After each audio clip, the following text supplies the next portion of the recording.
बापाचा पैसा उडवला, बापाचा पैसा उडवला. त्याच्या बापाकडे पैसा होता म्हणून त्याने उडवला आणि त्याच्या बापानं पण उडवला. एकूण तर एक पोरगं म्हणल्यावरती उडवणारच ना बाबांनो. तुमच्या बापाकडे पैसा नाही म्हणून तुम्ही जळती. मग तुम्हाला मी बर्नॉल पाठवतो.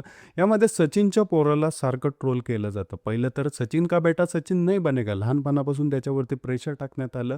या प्रेशरमध्ये तो जगला. आजपर्यंत तो क्रिकेट खेळतोय. त्याला आवडतं क्रिकेट. तो खेळतो. डोमेस्टिक लेव्हलचं क्रिकेट खेळतो.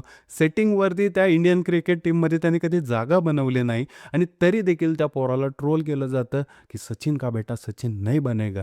त्याच्या बापाला पण माहिती आहे आणि त्याला पण माहिती आहे या कॉम्पिटिशनमध्ये जर जायचं असेल तर संघर्ष करूनच जावं लागतं आणि हे संघर्ष करतोय तो डोमेस्टिक खेळतोय, IPL खेळतोय. आता त्याच्यामध्ये चांगला परफॉर्मन्स केल्यावरती तो वरती जाणार. आता यामध्ये त्याच्या लग्नावरनं बोलण्यासारखं काय झालं, त्याचं करिअर त्याचं लग्नाशी रिलेट केलं जातं, त्याच्या वडिलांशी रिलेट केलं जातं. किती प्रेशर टाकणार त्या पोरावरती, त्याची नामुष्की करून टाकली आहे, हाल करून टाकली आहे तुम्ही. यामध्ये चिडवण्याचं लिमिट असतं मित्रांनो. याच्यामध्ये बेरोजगार रिकामटेकडे जे लोक असतात त्याला डेली चिडवतात, त्याच्या इंस्टाग्राम कमेंट्सवरती चिडवतात, त्याला अक्षरशः हेट करतात. मला हे समजत नाही आहे, आपली संस्कृती नाही आहे एखाद्याचं पाय खेचायची. तुम्ही तुमचा फालतूपणा ह्याच्यामध्ये सिद्ध करत आहात. सचिन का बेटा सचिन नहीं बनेगा. अरे उसको जो लगता है वो बनेगा. तुमको क्या करने का है? तुम्हारे घर का राशन से खत्म हो गया है, तुम जाके पहले भरकाए लाओ.